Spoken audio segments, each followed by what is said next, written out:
Welcome to my class of operating system. Today we will learn memory management part 2. Protection of memory space is accomplished by having the CPU hardware compare every address generated in user mode with the register. Any attempt by a program executing in user mode to access operating system memory or other users' memory result in a trap to the operating system, which treats the attempt as a fatal error. This scheme prevents a user from accidentally or deliberately modifying the code or data structure of either the operating system. It is explained in the diagram. The base and limit register can be loaded only by the operating system, which uses a special privileged instruction.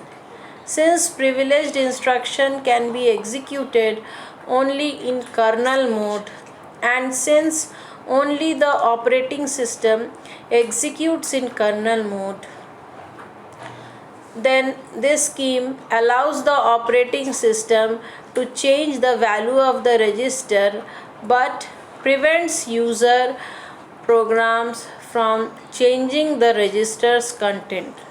The operating system executing in kernel mode is given unrestricted access to both operating system memory and user's memory. This provision allows the operating system to load user's program into user's memory to dump out those programs in case of error, to access and modify parameters of system call, and so on. Now we will learn about different types of allocations which are done in memory. First is multiple partition allocation. In multiple partition allocation, there are mainly two types of allocation. One is fixed size partition. In fixed size partition, each partition contains one process, so degree of multiprogramming limited by number of partitions. Second is variable size partition. Operating system keeps a table indicating which part of memory are available and which are occupied. Available memory is represented as a set of holes of various size scattered throughout the memory. When a process arrives and needs memory, the system searches the set for a hole that is large enough for this process. If the hole is too large, it is split into two parts. One part is allocated to the arriving process and the other is returned to the set of holes. When a process terminates, it releases a block of memory which is then placed back in the set of holes. Actually, there are different types of fragmentation methods. They are called first fit, best fit, and worst fit. Now we learn dynamic storage allocation. Under dynamic storage allocation, these three allocations exist. The question arises how to satisfy a request of size n from a list of free holes, because it can happen that contiguous space is not available. So there are many solutions to this problem. The first fit, best fit, and worst fit strategies are the one most commonly used to select a free hole from the set of available holes. First fit. Allocate the first hole that is big. Searching can start either at the beginning of the set of holes or at the location where the previous first fit search ended.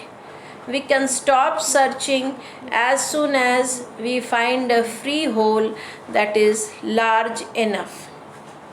Next strategy is best fit.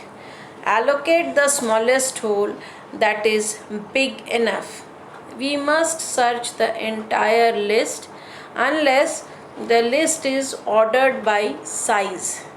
This strategy produces the smallest leftover hole. That is why it is called best fit. Under worst fit, the largest hole is allocated. Again, we must search the entire list unless it is sorted by size. This strategy produces the largest leftover hole, which may be more useful than the smaller leftover hole from a best fit approach. First fit and best fit are better than worst fit in terms of decreasing time and also in storage utilization. But first fit is faster. Now we will learn fragmentation. What is fragmentation? Both the first fit and best fit strategies for memory allocation suffer from external fragmentation. As processes are loaded and removed from memory, the free memory space is broken into little pieces.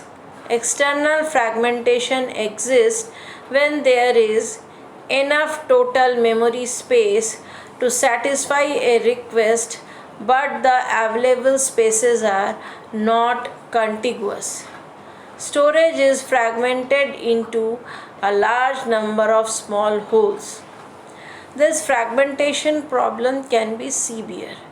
In the worst case, we could have a block of free memory between every processes.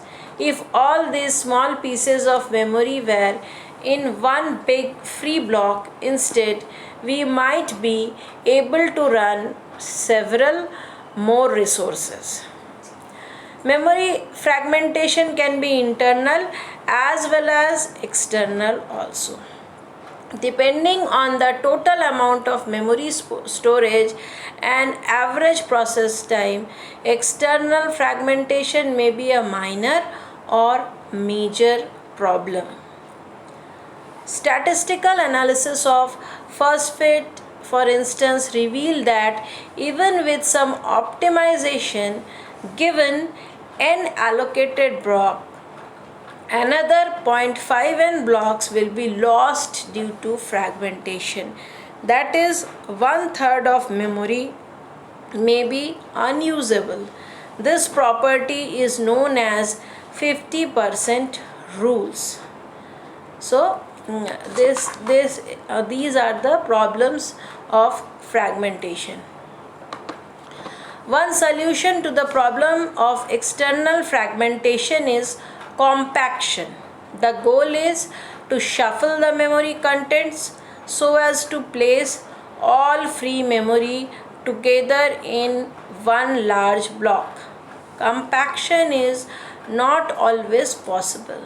However, if relocation is static and is done at assembly or load time, compaction cannot be done. Compaction is possible only if reallocation is dynamic and is done at execution time.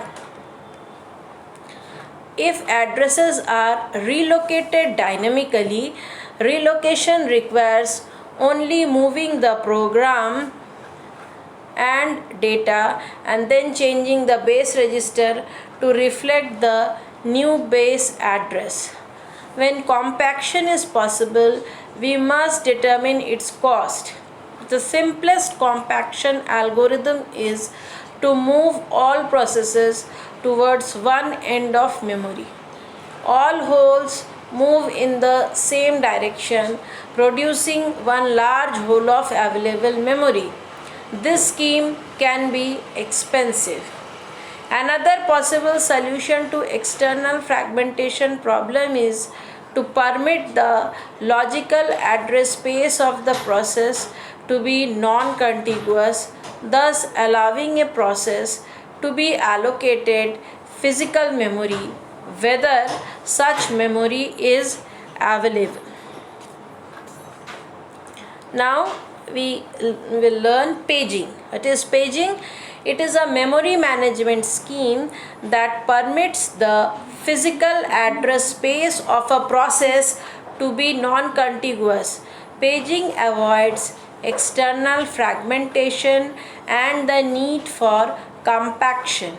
It also solves the considerable problem of fitting memory chunks of varying size onto the packing store.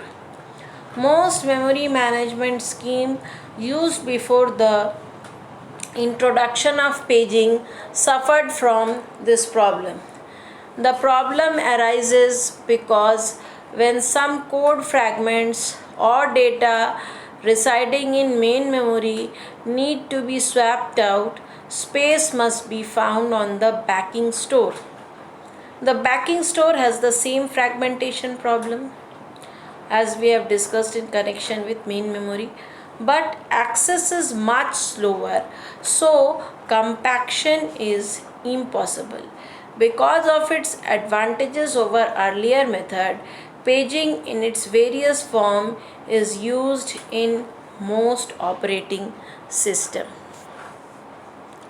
What is the basic purpose of operating system? The basic purpose of OS is to reduce load on the system, and it is called more efficient. Consider that a process enters the system, that is swapped in.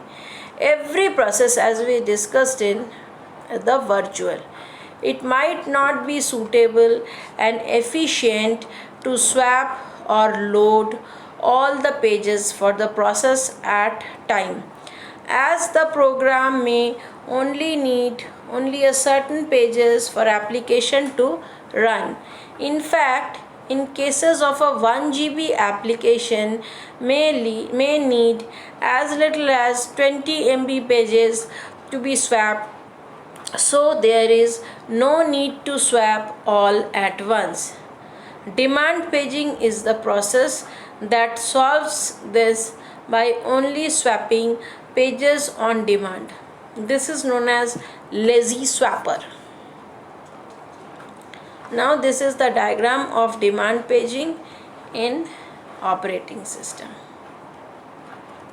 Once the demand of a process is there, it is swapped in and then swapped out of the memory. This is to swap in and swap out occur. Once program A has completed its execution, it is swapped into the secondary memory from main memory. And when program B starts executing, it is swapped out from main memory and kept in it is swapped out from secondary memory and kept in main memory. The main component involved in the process are CPU, main memory, interrupt, secondary memory, logical address space, physical address space, page table, operating system. A request may be made to the CPU for a page that may not be available in the main or primary memory in active state. Thus, it has to generate an interrupt. This is when the operating system moves the process to a blocked state as an interrupt has occurred. The operating system then searches the given page in the logical address space. Finally, with the help of page replacement algorithm, replacements are made in the physical address space. Simultaneously, page tables are updated. CPU is informed about the update and asked to go ahead with the execution, and process gets back into ready state. Now, address translation. Each logical address contains two parts, a page number P and an offset, page size B to n or n bit.